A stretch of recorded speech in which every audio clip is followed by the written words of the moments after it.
My first instinct is to keep the mood light by joking with the soldiers in camouflage uniforms who can keep our newly acquired motorcycle off the road and threaten our dream. I tell them through our translator and driver, sidecar, that they better have beds for us in the small, shabby trailers at the checkpoint along the road connecting our ex-war-ravaged city of Mosul and the relatively gleaming, prosperous Erbil just 35 miles away. The soldiers laugh, though my comedic stylings aren't changing their minds. How about this, I say, prefacing a Hail Mary proposal, I'll arm wrestle you all. If I beat you guys, you let us go. Feats of strength are popular among soldiers in Iraq, so I figure offering one as a condition for letting us pass is just crazy enough to work. They chuckle, shake their heads, and tell me they'll get the biggest guy they have to take me on.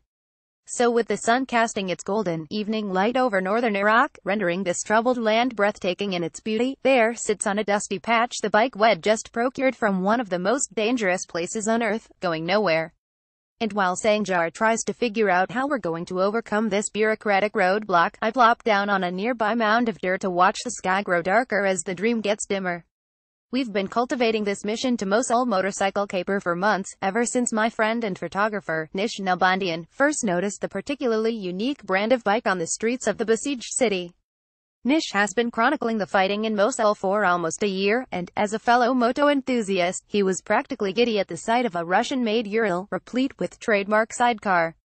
He and I joined forces a handful of times to report on the fighting in Mosul between Iraqi forces alongside Kurdish troops and Sunni militias against the dreaded Islamic State, which captured Iraq's second-largest city in 2014 and subjugated its residents to countless horrors. It's been a difficult and dangerous story to cover. The last time Nish and I were in Mosul earlier this year, we linked up with the elite Iraqi Special Operations Forces as they made their big push into the western half of the city after recapturing the east. The fighting was fierce, casualties mounted on both sides. The bodies of soldiers, civilians, and Islamic State fighters were stacking up in Mosul. Extremists killed in the fighting were left in the streets, some with execution-style bullet wounds in their heads. The tatter of automatic gunfire was more frequent than not, punctuated by large explosions from US-led airstrikes and jihadi car bombs. Some of the blasts were so powerful that large hunks of concrete and pavement landed on rooftops several stories high. Every close explosion rattled in your chest. One day, Nish and I shadowed separate squads of soldiers. Almost immediately, his unit was targeted by a suicide car bomber.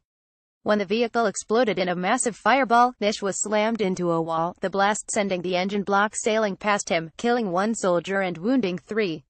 Meanwhile, I witnessed a group of women and small children fleeing a neighborhood just liberated from the Islamic State amid the block-to-block fighting. Thousands of civilians were fleeing the city with little more than what they could carry. Some were clad in only tattered clothing and were visibly malnourished. One woman bore deep gashes on her face from an explosion moments earlier. Trailing behind her was a young girl, holding a baby, no older than my infant daughter. The child was slack in her arms and unresponsive. I've been covering conflict for a long time and have witnessed numerous horrors humanity has to offer. What's happening in Mosul are some of the worst things I've ever seen.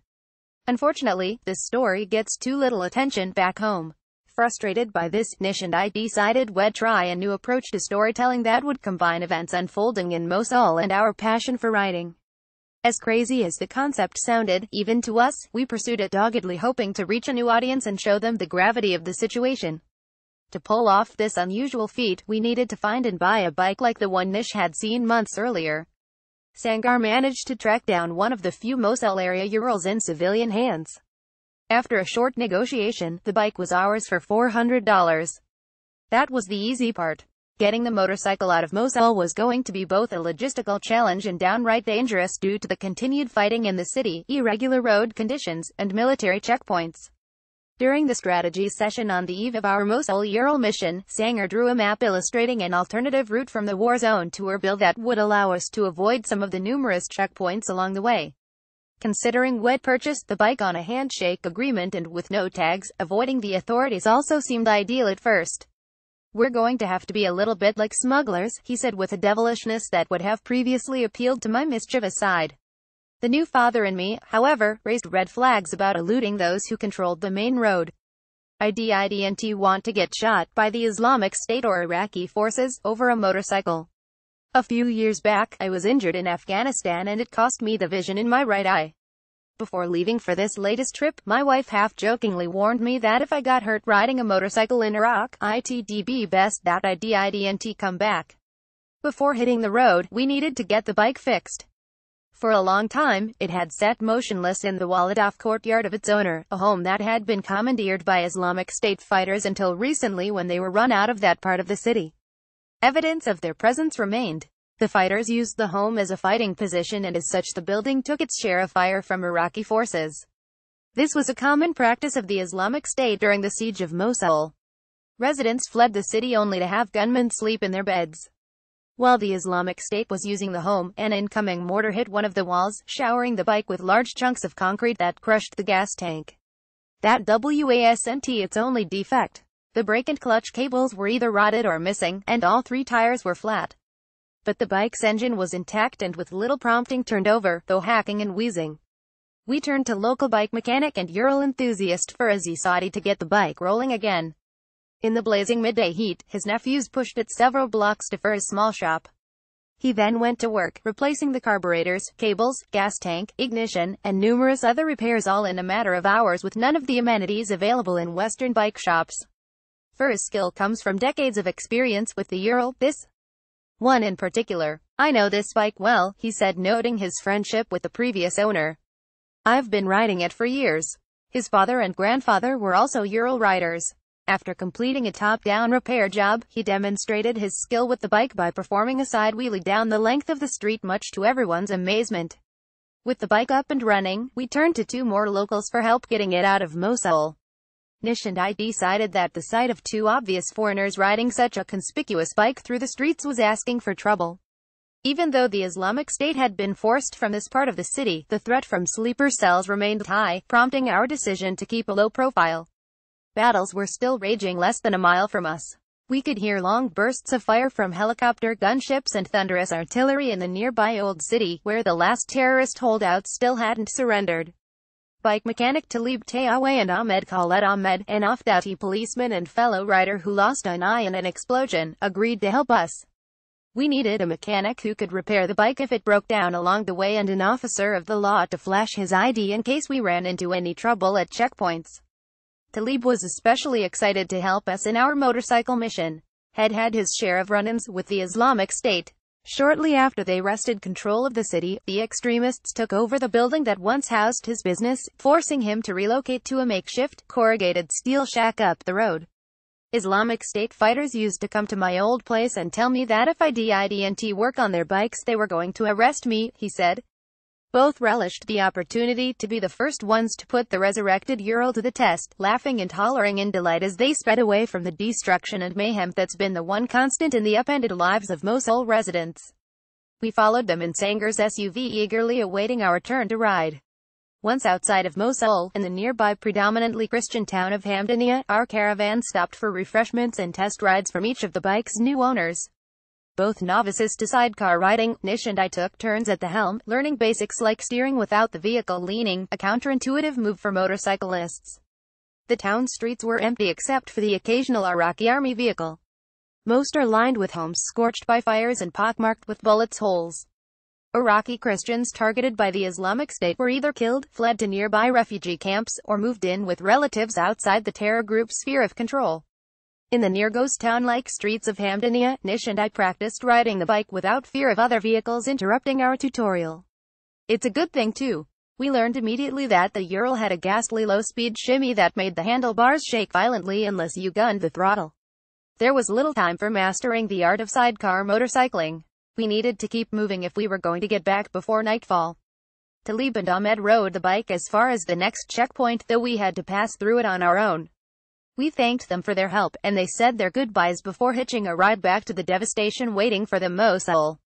Nish and I decided we'd take turns steering with the other riding in the sidecar. Sangar would drive behind us in case the bike broke down during the remaining 35-mile stretch to Erbil.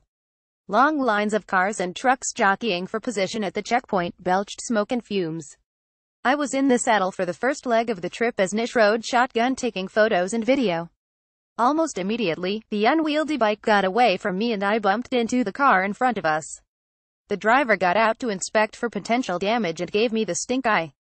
A soldier came over presumably to inquire about my ineptitude. It was then that we were instructed to pull over to the side of the road for a lengthy chat with the major in charge of the checkpoint, threatening to ground our long-planned mission even before it could be properly launched. So much for remaining under the radar. Just when I'm almost resigned to our failure and the real possibility of the bike being seized from us, Sangjar pulls off a miracle of tact, persuasion, and reaching out to the right important people for help. He tells us we can proceed as planned and we mount up before the soldiers change their minds. This time, Nish wisely assumes the throttle while I prepare for my first ever ride in a sidecar. As we pull out of the dusty lot and pass the crawling traffic, Nish opens the Ural up to near top speed, which, in its current condition, is about 45 miles per hour. It's a rush nonetheless. The sidecar rests on creaking shocks, giving it the feel of an aged, wooden roller coaster. I take pictures of Nish against the backdrop of a glowing Iraqi sky and note the lunatic grin on his face. I must be wearing one too. Our zeal is tempered by the sight of the burned wreckage of military and civilian vehicles we pass, buildings reduced to heaps of rubble, and the sprawling roadside refugee camp that houses hundreds of thousands of Mosul residents. By the time we pull over to switch places, the sun has set and the road ahead is dark except for the roving headlights of other vehicles passing us at high speeds. The Ural's own headlight is dim and flickering, and its taillights are out of commission. Sangjar wisely drives behind us, using his hazard lights to warn drivers that there is a slow-moving bike carrying a couple of crazy foreigners hell-bent on finding a new way to explain what's happening here. Piloting the Ural is exhausting. My forearms ache with tension and from the effort it takes to keep the bike tracking straight on the uneven and darkened surface. Erbil isn't far off, and we can't arrive there soon enough. Slow down, Nish yells above the engine's roar. I ease off the throttle, though not enough that the shimmying resumes.